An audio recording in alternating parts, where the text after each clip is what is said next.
way from Providence, Rhode Island. Welcome to the Potterverse. It's a podcast dedicated to the book and film universe of Harry Potter. So grab your favorite wands and time turners. Let's step into the night and pursue that flighty temptress adventure.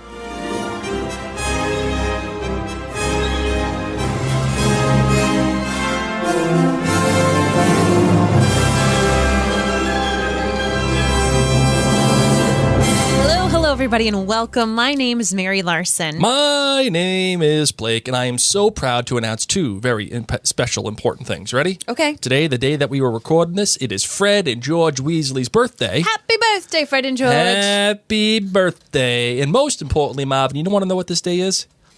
It's opening day for the Red Sox. Your cousin from Boston. That's right. It's a holy day. So if you are missing the video aspect of this podcast, you are missing out on Blake's really dirty, gross jersey. It's not that gross. It is. It's got a lot of love. Actually, this is his second outfit because the shirt he was wearing prior to this was a blue T-shirt that rocked all the Red Sox stuff, and that was actually dirtier. So I said, there is absolutely no way that you can go on. I've had this jersey since sophomore year of high school. Look at you. And look at you, fancy. Yeah, and it's just got a lot of love. That's it. That's one word for it. It's number 21. It's my old Roger Clemens jersey. My goodness gracious. Well, here we go, guys. We are on chapter 18. Moony, Wormtail, Padfoot And Prongs. Lupin's face had hardened, and there was self-disgust in his voice. All this year, I have been battling with myself, wondering whether I should tell Dumbledore that Sirius was an animagus. But I didn't do it. Why? Animagus. Animagus. I read it in my own words. No, you wouldn't say. Animagus. No, you know what that actually deserves? I'm on Burgundy? Yeah, whatevs. You guys know what I'm talking about, right? All these made-up words. This is what happens when you read the books before you listen to anything or you watch any movies. Like Hermione. Yeah. Like everybody thought it was Hermione. Yeah. No, it's Hermione. Animagus. Animagus. Okay, I'll potato. Haji. Gis. Anyway. Should I tell Dumbledore that Sirius was an animagus? But I didn't do it. Why? Because I was too cowardly. It would have meant admitting that I betrayed his trust while I was at school, admitting that I'd led others along with me, and Dumbledore's trust has meant everything to me. He let me into Hogwarts as a boy, and he gave me a job when I should have been shunned all my adult life, unable to find paid work because of what I am. And so I convinced myself that Sirius was getting into the school using dark arts that he learned from Voldemort, and that being an animagus had nothing to do with it. So in a way, Snape's been right about me all along. Oh. Poor Lupin. Just like taking ownership over it finally and just admitting how much he is kind of pretty much, definitely betrayed Dumbledore. Which is like the worst feeling for a Gryffindor. Yeah, that's not Betrayal, cowardice. Oh. Well, I feel like it would affect a Hufflepuff more, the betrayal aspect of it. I mean, they are very loyal, too. The cowardice, when he said I've been a coward, I'm like, oh, my God. Yeah, no, I would agree with that one. That's a you need big an one. ice cream cone. You need some chocolate. That'll make him feel better. That'll make him feel all kinds of better. Well, before we get into discussing all things about Chapter 18, we would have loved to let you know that this podcast and all of our podcasts are brought to you by you. What? Yes. Say that again, Mary? You. Okay, so here's the scoop. Many of you have supported us at jointhenerdclan.com, and you are about to get a very special treat. Blake and I are going to be fine-tuning some dates where we're going to be giving rewards of hysterical content, like me putting makeup all over Blake, us watching a movie together, meaning us and you, yes you, yep. and us having a live Zoom together. You do not want to miss out on this, and for as little as $2 a month, you can support this podcast at jointhenerdclan.com. So if it brings you Lumos in a time of Nox, if you enjoy our different perspectives, make sure you remember at the Nerd Clan. Join the nerdclan.com. Now, let's get into the show. I solemnly swear that I'm up to no good.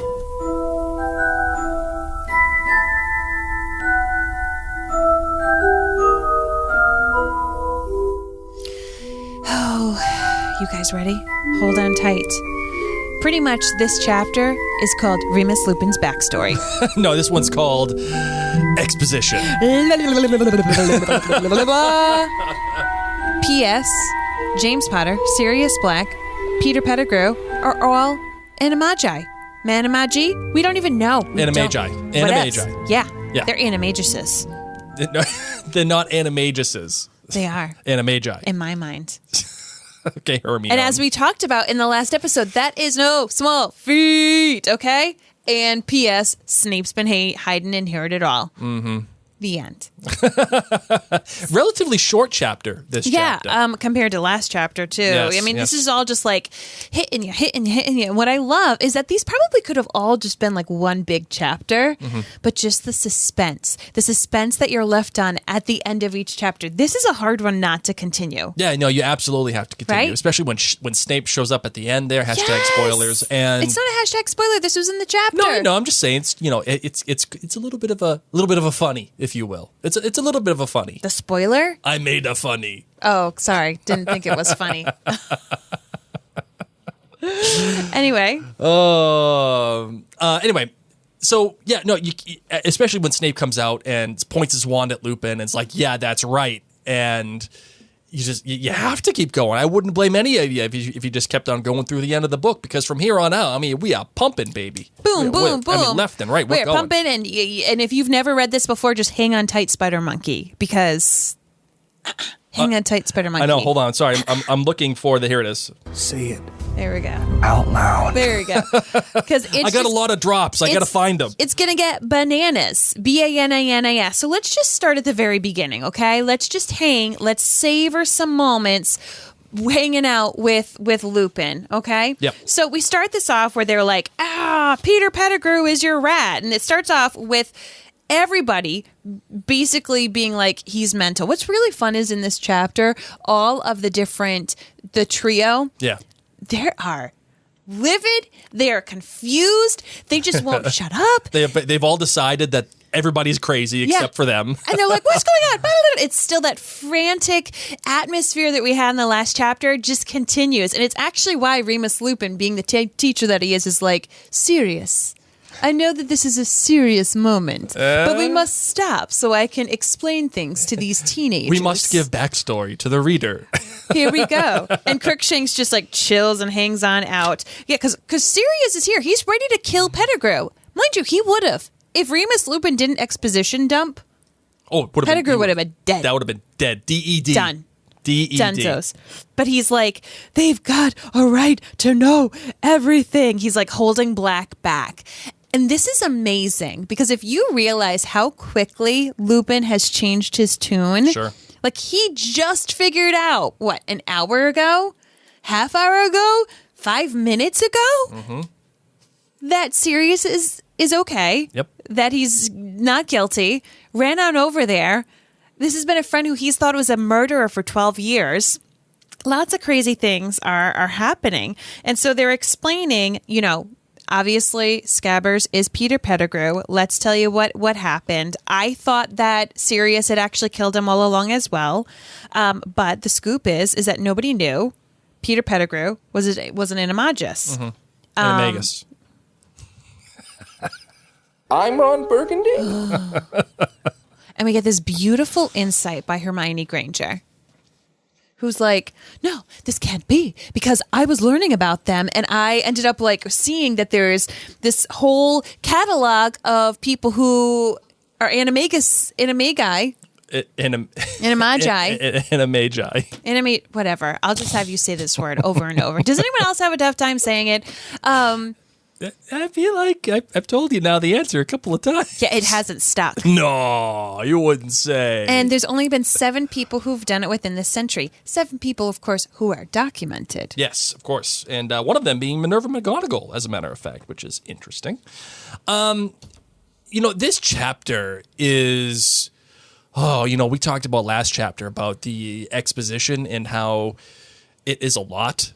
This is the expository chapter that defeats all expository chapters that have ever been written. But I love it. But you know what? You're right. I was just about to say that, Marvin. Love it. This was done in a way that makes sense. One, it is rooted specifically in character, why Lupin is the way that he is, and how he has reacted to the entire situation all year, and what his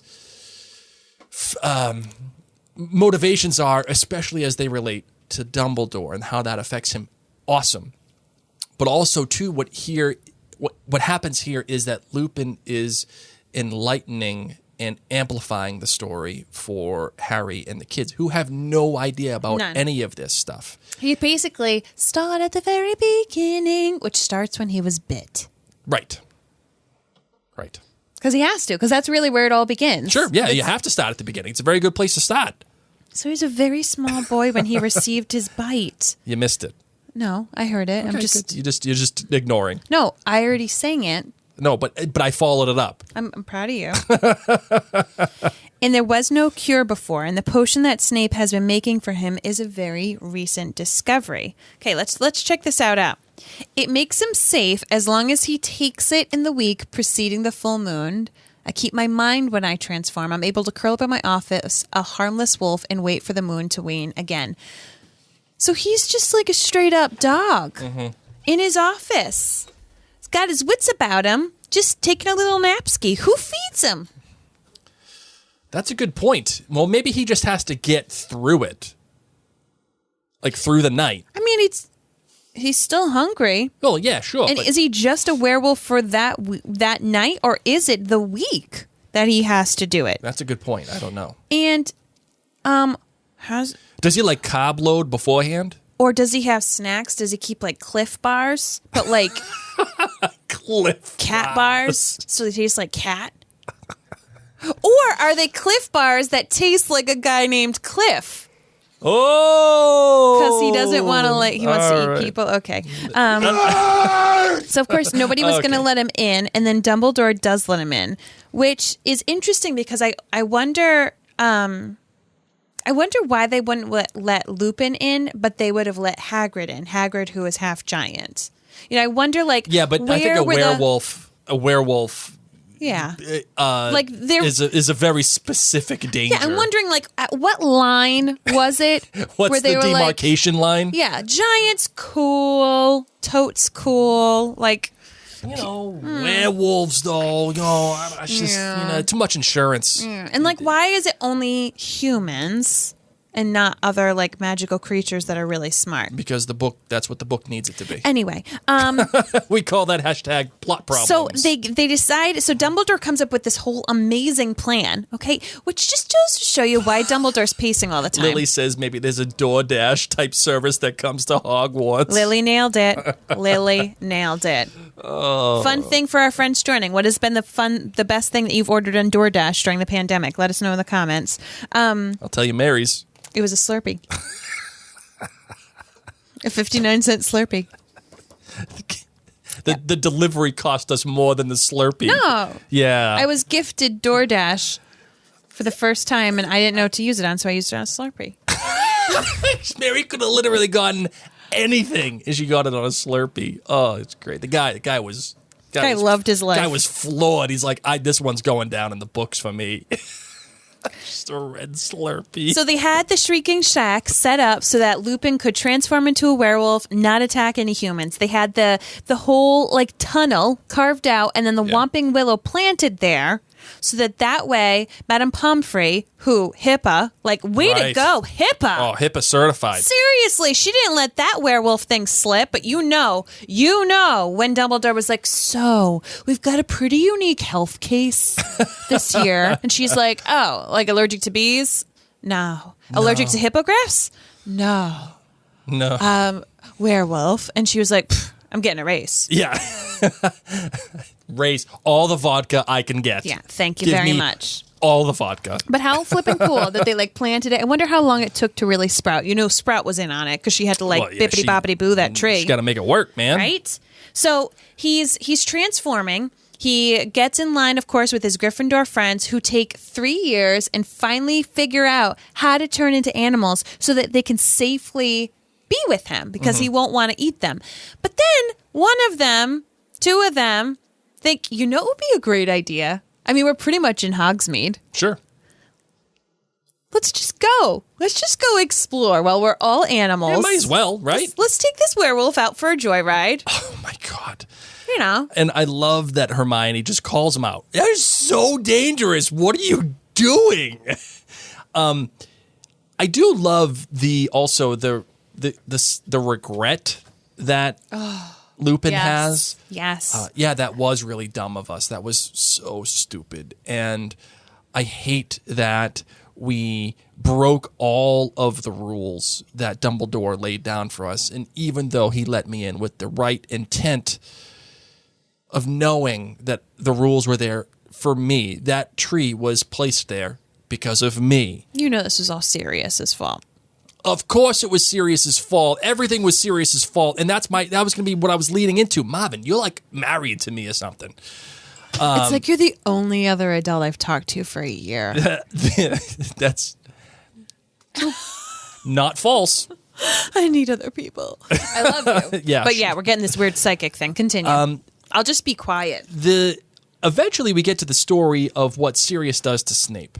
And Elizabeth here on Facebook said it earlier. She said that all this exposition is meant for it to be heard by Snape, which, Correct. of course, it is. And it is alluded to by the fact that the door opens, nobody's there, and that's what leads into the story of Lupin saying, Ron says, this place is haunted, of course the door moves. And Lupin says, no, this place was never haunted. The howls and everything that you heard were from me. And what the villagers heard were from me. And this place was built because of me. All of this stuff happens because of me. It's all about me. But I am the bride.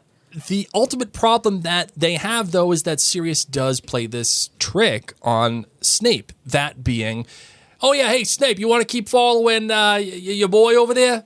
Yeah, you just follow him to the tree. Yeah, get right. Yeah, hit that button. The thing will start moving. You can get right in there, and then you can see what he's up to. And of course, we all know what that is. And James hears about this and saves Snape. Yeah. Because Sirius leans Slytherin. He comes from the House of Black, the noble House of Black. Right. So let's talk about this for a little bit here. He's a Slytherin. Oh yeah, totally. What or a Glypherin is Grypherin? Grypherin? Yeah, it would be Grypherin. Glypherin. No, Glypherin's better. Glypherin. Glytherin. Sure, that's what he is. Is Sirius not a good person? Well, he's a Glypherin. Right. Okay. But is he not a good person? I mean, what he has done and the way that he busts, Snape's, cojones, and how this trick that he plays on him and the constant prodding. I'll be devil's advocate. He's a teenage boy who's completely annoyed with Snape. Who knows what other situations they had going on with each other if they had duels. Right. Think about what Harry does with Sectum Sempra. Harry is going to straight up really severely hurt Draco Malfoy. Yes. Does that mean Harry's really bad? No. It's just we have these teenage boys who have this angst who make really silly and stupid choices from time to time that do hurt each other. Does this happen in real life? Do yes. teenage boys sometimes get in kerfuffles and do really bad but things? But I never send someone to their impending death. Yeah, I don't think he would have expected him to die. He was sending him to go see a fully grown werewolf. What do you think is going to happen, bro? I don't know. And that's the thing. I'm not saying that he made a good, healthy choice. As we look at this story, we have to look at the intent. And the intent, to me, would be he is sending Snape there knowing full well, number one, what Lupin is. And then number two, how werewolves, just occasionally, snack on humans. You can think what you'd like. I am not challenging. Sirius was put inside Gryffindor. Rachel chimes in on Facebook saying Sirius is a Gryffindor in a family full of Slytherins. He must have told the hat that he wanted to be a Gryffindor. I agree. I think Sirius is in Gryffindor due to choice. He mostly leans Gryffindor, but he's got a naughty side. He's got that Slytherin side in He's him. got a naughty side. I mean, in more ways than one. But either way, can we just talk about how special these group of wizards are? I mean, Lupin, James Potter. This is like the Sirius flippin' Black. dream team from the Olympics. It is. This is Larry Bird, Yep. Magic Johnson, Yep. Michael Jordan, Yep. and Scottie Pippen. Sure. Don't know who he is, but yep. I mean, this is like Space Jam. Oh, okay. There you go. It's like I understand that more. It's like Bugs Bunny There you go. and what was But yes, it's the dream team. what was the hot rabbit's name? I don't know. The girl rabbit. I don't know. How do you not know these things?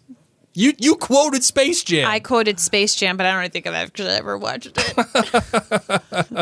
I just knew the soundtrack. Welcome to the jam. They're coming out with another one, Space Jam 2. That's going to be Perfect. starring LeBron James. Awesome. Anyway, so this was the dream team. You know what I mean? This was the dream team of if Fred and George had a few other people who were of their level of brilliance and naughtiness, but were even more book smart. Like if Hermione was naughty, like if Hermione was friends instead of with Ron, but with Fred and George, and they were like, let's go do naughty stuff. That's what this...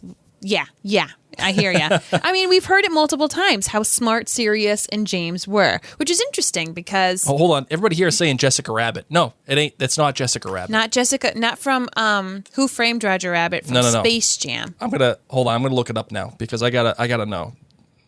Hot rabbit. Space Jam. Oh my gosh. Anyway, so yeah, we do get to hear about this terrible bullying thing that happened. What I like is Lola Bunny. okay. Lola Bunny. There you go. There you Easter go. Bunny, Lola Bunny. Snape is in the room for this entire backstory, which I don't know if Snape fully understood everything. I mean, he's had this thing against Lupin, thinking that Lupin was part of it. Hopefully now, he realizes that Lupin didn't mean for that to happen. Hopefully by him being in the shadows, being under the invisibility cloak and hearing this from Yeah. the very beginning, from like, I was bit as a boy, all these things happened to me.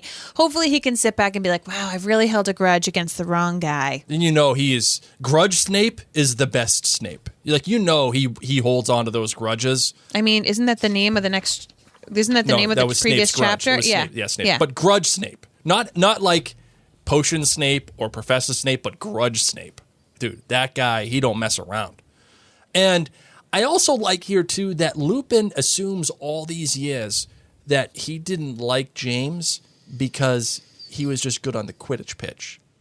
And it's like it's so much more than that. Oh, it is an onion. It's so much more than that, and it's also so much more than what he assumes why he doesn't like. I just thought of something really funny. What? I wonder if Severus was this wondering, like, why do all the girls kind of disappear a lot once a month? And Lupin, What? like, why are the girls always like going to the bathroom once a month all the time, or like napping more or whatever? Oh, my and then there's Lupin. He just like couldn't understand. Then he had health class. He had like second year health class, and they taught everybody about courses. You know, ladies, courses. your ladies' friends are having their courses right now because you're all preteens. And he Here's was some like, deodorant. Yes, wash your pits, Severus. And then he was like, all right, so my girlfriends are having the periods, but Lupin, what does he do once a month? Lupin doesn't have a period, does he? He has to go see Madame Pomfrey just like the girls do. Is Lupin a girl?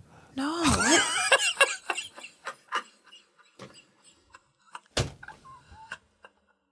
Just saying. It's the same. I'm telling you, I had to teach health at this age. You have to teach them way too many things. And he probably got very confused. He was probably very, very confused. This is when it happens, Blake. Marvin. I had to teach girls how to go buy bras. Oh. Like, your mom should be teaching you this stuff. Man, oh man. Yay, Sissy! Oh, my sister's here. Sissy, I don't think he's ever washed this shirt his entire life. Nope, she's seen me wear this shirt. Yep. Many, and many a time. She's probably seen that stain come to fruition, sure. that stain come to fruition. Elizabeth says Lupin identified as a she-wolf. Hey, You know what? It's Hey, fine. to each his own, man. Yes. I'll take it. And then we get, and so that's why Snape doesn't like you, because he thought you were in the joke. That's right. Yeah. Like, I'm going to wait for that moment. Love it. I love it. Huge differences. I mean, this whole chapter in the movie writing area, they just took it, ripped it out. Yeah, absolutely. Absolutely. This chapter is sorely missed. You know, when you got to see movie 3 and you didn't read book 3, you're sitting there and you're like, you don't know. I mean, they kind of did this. But I mean, It was fine. They took away the joke, obviously. And one thing I think that they took away that they absolutely should not have taken away, because I can deal without the stuff with Snape and all that other crap. I can deal without that. The thing the aspect that should not have been removed is Lupin's disappointment in himself for what he has done. Agreed. And how he has not told Dumbledore that Sirius is an animagus. Agreed. And he has to live with that. That is part of his character.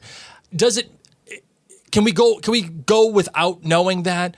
Sure. The way the movie plays off is he doesn't even think that it's Sirius. He doesn't even know. But it just explains so much because he is disheveled. You know, he's put down even in the show and all this book all this while about just how poor he looks, how tired he always is, how just disheveled he is. And knowing all this, knowing that nobody would give him a job. So yeah, maybe he's being paid like an okay salary at Hogwarts, but he probably didn't have like great jobs beforehand. And then also he's had this guilt his entire life. He's had this guilt. And now he comes to Hogwarts and it's just another layer of guilt. It's the double whopper of guilt. Like, right. Oh, you felt bad that like maybe you could have bit somebody while you were a teenager in Hogsmeade and now all of these friends have died and like you thought you knew Sirius and you didn't, all this stuff. Oh, now you're going to come to Hogwarts and guess what? You still have to keep the guilt. Right. That you know the truth about Sirius Black. Oh. Part of this book, well, actually, no, I think a lot of the theme of the book that we've talked about, probably ad nauseum, is that this story deals with justice and injustice. You know, whether it's the application of justice for, let's say, Buckbeak, or it is the lack of justice for someone like Sirius. Something happens here, too, where Lupin, when he's allowed to be a student, Dumbledore says, yeah, sure, you could be here, but we got to take precautions. Yeah. And the precautions is we got to build the Shrieking Shack, we got to build this tunnel, we got to put the Whomp and Willow over there. Must have gotten a grant. From Alan Sean Feinstein. That's where we got the grant from. Is what Dumbledore does to Lupin, is it just? Is it right? I mean, Lupin has this great line in this chapter. He says, I was taken away from humans so I couldn't bite them. Which ultimately means, when you think about it, he is not human. He is inhuman. And they're taking someone that transforms into being inhuman and just placing them in a jail. Yeah, you go do you for whatever. You know, you do whatever. You just sit in there and you howl and just it's quite sad. Wither away. Is it just? Is it right? I don't know. Well, that's the question. That's what I'm here for. I'm asking. What do you think? I'll just be a mirror. Boop. The larger part of me says it's right because they're giving him an opportunity to have an education. I mean, the kid, he's been an animagus, since 4 or 5? I mean, not a werewolf, since 4 or 5, because Fenrir Greyback, he bites him. It's not his fault. It's not his fault, but the kid deserves to try. He deserves an education. He deserves a life. And how do you best solve that? I mean, a werewolf is a dangerous thing. And not only, it's not like, yeah, he's a werewolf and whatever, he runs around and he howls at people. I mean, you're endangering other children's lives, and pretty specifically by allowing a werewolf into your school. I mean, God forbid, Madame Pomfrey, has a couple of too many vodkas and she forgets, and she doesn't take Remus out to the Shrieking Shack. What happens then? Right? Like, it's pretty wild.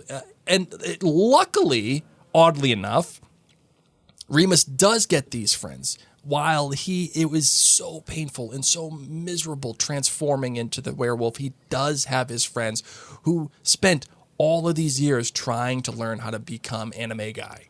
Or anime jai. Gotcha. Anime jai.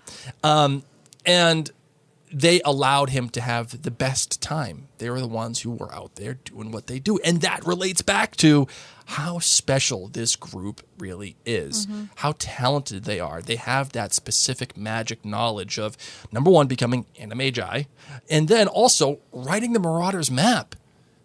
This is like, it's just kind of glossed over a little bit, but the Marauders map, that's legit magic. And he says, and it's very important, that the Marauders map never lies. This actually comes back up in the next book, that we're going to need to make sure that we can believe the validity of this map. But yeah, they were able to sneak around as animals so much that they learned all of these different little ways to get in and out of Hogwarts.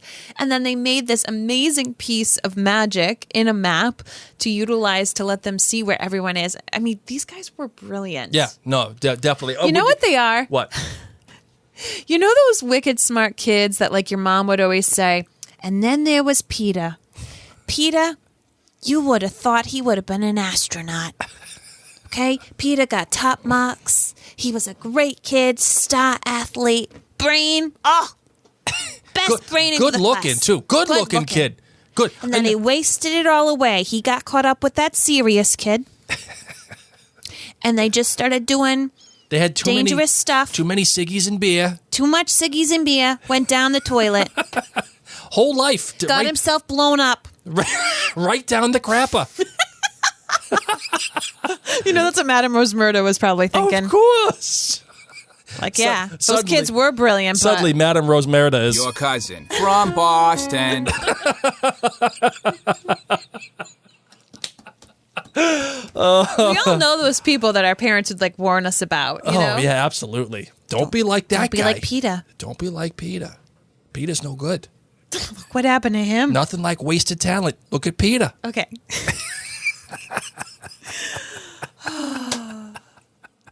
Madame Rosemurda. What happened to her? Sometimes I think I've seen him down on the corner. Okay, we're done. We're not doing different perspective yet. She's not even in this scene.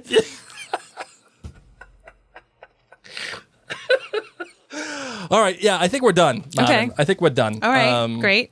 Awesome. Got anything else you want to say about this chapter? Is there anything else I want to say about this chapter? I didn't tell you to sing. I asked you if you wanted to. I'm singing the Little Rascals. Dumbledore, keeping that secret, man. What? The secret of Lupin and the Shrieking Shack, and then he'd be like going to hang out with Madame Rosemurda. There's so much liability in all of this. And he was like, oh yeah, I think it is haunted. Keep telling others it's haunted. You know what? You brought up a good point, Marvin. The fact of the matter is the Shrieking Shack and the Whomping Willow have only been there for, 20, 25 years? Because it was there for Remus Lupin. The legend of the Shrieking Shack has grown to this level where it's like all these people over in Hogsmeade or wherever the heck it is, they're like, yeah, dude, don't go there. You don't. What was the house that they called in Jumanji? The Freak House. Yeah, don't go to the Freak House, man. That's what this is. And it was only built 20 years ago. If we were talking about it now, it'd be like looking at a house down your neighborhood that was built in 2000. And you'd be like, yeah, the Freak House. No. Oh, you're right. It's not like the Conjuring house that is in my state and it's real. Right. Don't come to Rhode Island. Rhode Island's a weird place, dude. A lot of creepy, wicked crazy weird things. place. Y'all who watch The Conjuring, I'm serious. That takes place in Rhode Island. Yep. You can rent that house. No thanks. It's almost like all of these people. I wonder. Was there a memory charm used on these wizards about the Shrieking Shack? Who knows? That's a good question because half these adults over here, seen it before it was even a thing. And then they seen it built, and now they're like, yeah, dude, don't go there. Well, as soon as it was built, it was full of absolute screams. So it's like right from the get-go. Sure. That's a good point. All set. All set with that house. It's like the Burbs. I don't even know what. The big green light coming out from the basement. Yep. Don't go there. No, thank you. Sardines. Oh, great. I love that movie. It's a great movie. All right. It's a great movie. Let's do the different perspective. Okay. You ready? Yeah. Let's do it. Holy cricket! You're Harry Potter! I'm Hermione Granger. And you are? Severus Snape. Hey, Severus. How are you? What's going on today? You know, the most delightful thing happened to me today, dear diary. Because I can't tell anybody this. But, I got to wear James Potter's invisibility cloak. I've wanted to wear it ever since I heard about it. I thought it was a thing, but I found it outside. And I knew how to push the little knob with a stick. And I went inside. Yeah? Yeah, what happened? And I got to see Sirius Black and Lupin. You saw Sirius? I saw them all. Oh my God, what happened? I had the most proud moment of my teaching career. What was that? Did you make a good potion? Did you? Hermione Granger remembered page 394. 394. She remembered. My life is complete. End scene. End scene. Good job. Hey, you know what? Hey, what? That actually brings up a great point, Marvin. Great point. What? The author? Yeah. Much smarter than I think we all think she is. You want to know why? I don't think she's much smarter than we think she is. I think she's flipping brilliant. Yeah. What I'm saying is, I mean, she's got her own issues. I can't believe you didn't love my Snape. I love you, Snape. The Snape was great. Okay. But when I thought about this, I was like, 394.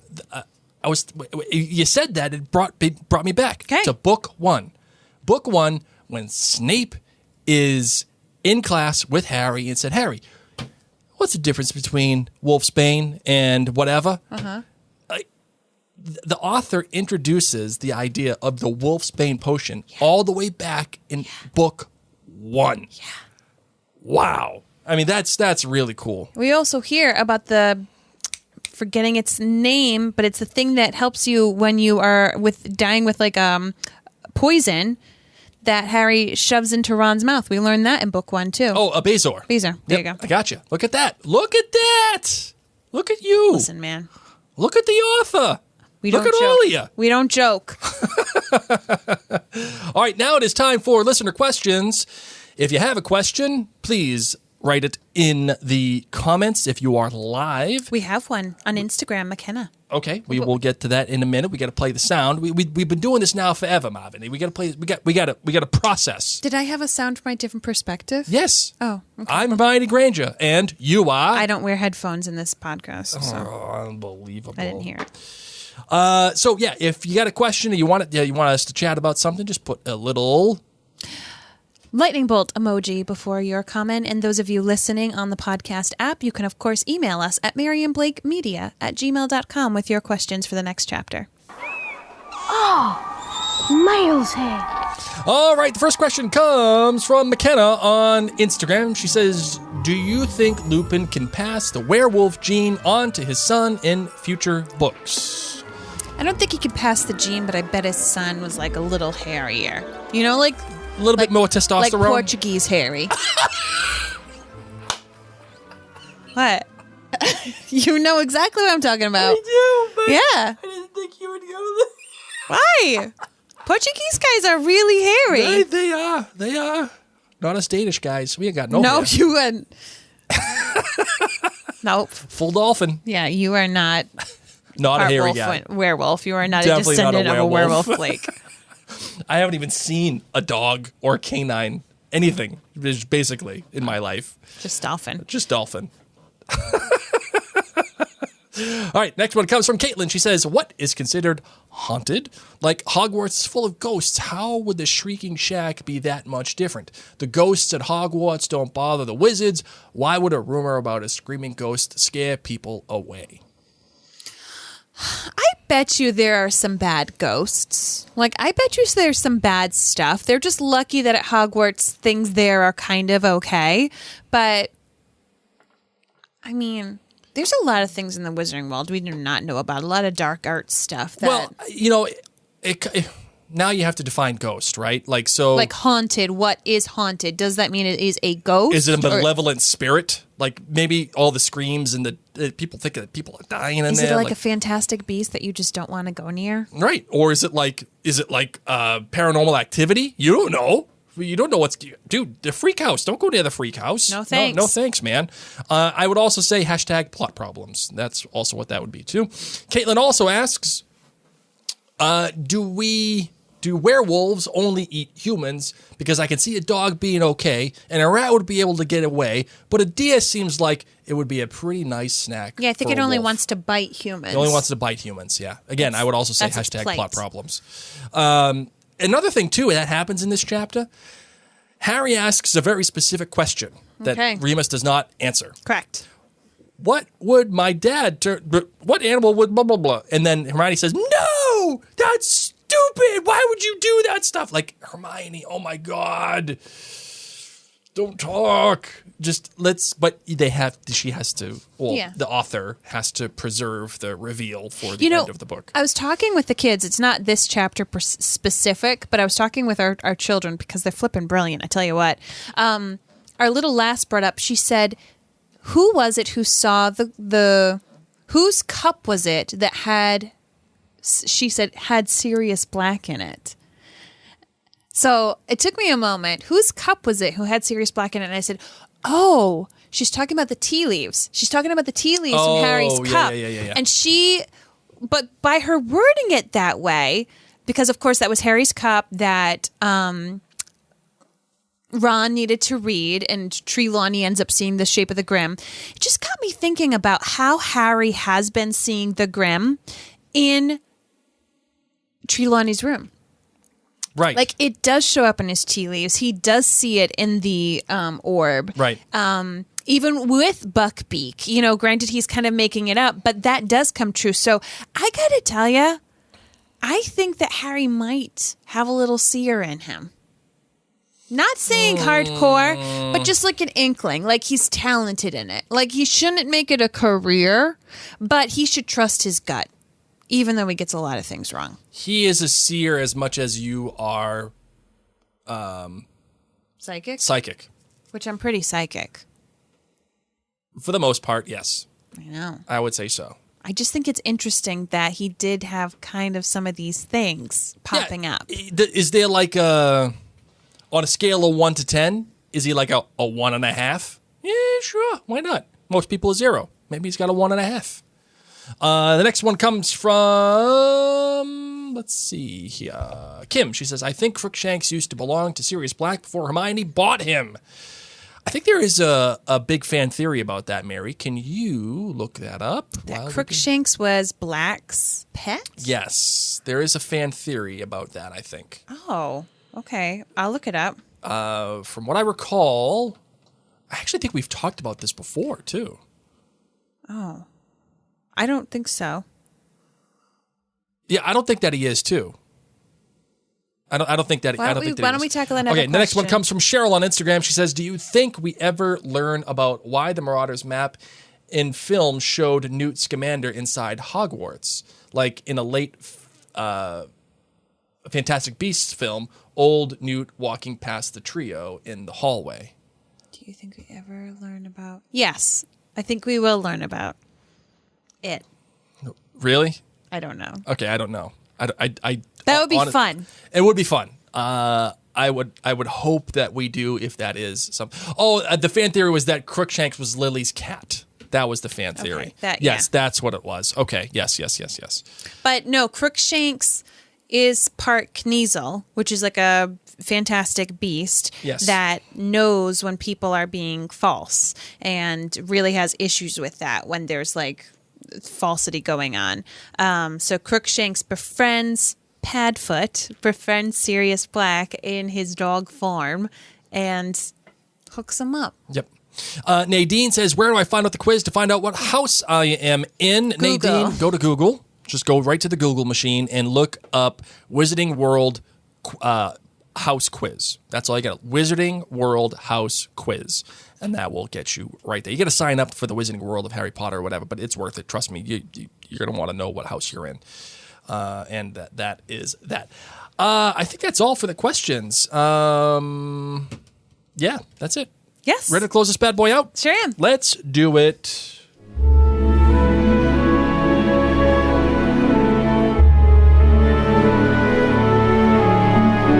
Thank you all so very much for taking your time to listen to the Potterverse. I always like to remind you that we have a complimentary texting service, so you can join us live. We're live on Instagram, YouTube, and Facebook whenever we do an episode of the Potterverse, and you can join. If you're in the U.S., you simply take your phone out and you text to the phone number 81010. Yes, it's only 5 digits long. I promise you it'll still work. So once again, 81010, and in the message field, the @ Elderwand. Okay, so just all one word. It's like a username, @Elderwand, the @ELDERWAND, and that will get you signed up for our complimentary texting service. You'll get a text from me saying, guess what? We're going live tonight at XYZ time. We would love to have you on there as we continue to delve into the Potterverse. Yeah, we're going to be here doing all the good time stuff and talking about This Is Us and all the other shows that we cover at Mary and Blake, including The Falcon and the Winter Soldier for the MCU Diaries, a brand new podcast that is hosted by me. So if you love me, which very few of you do, all 10 of you do, you're going to want to spend some more time with me at the MCU Diaries. And we'll have some good time talking about all the Marvel shows on Disney+. All right, my friends. For now, my name's Mary. My name is Blake. Mischief managed.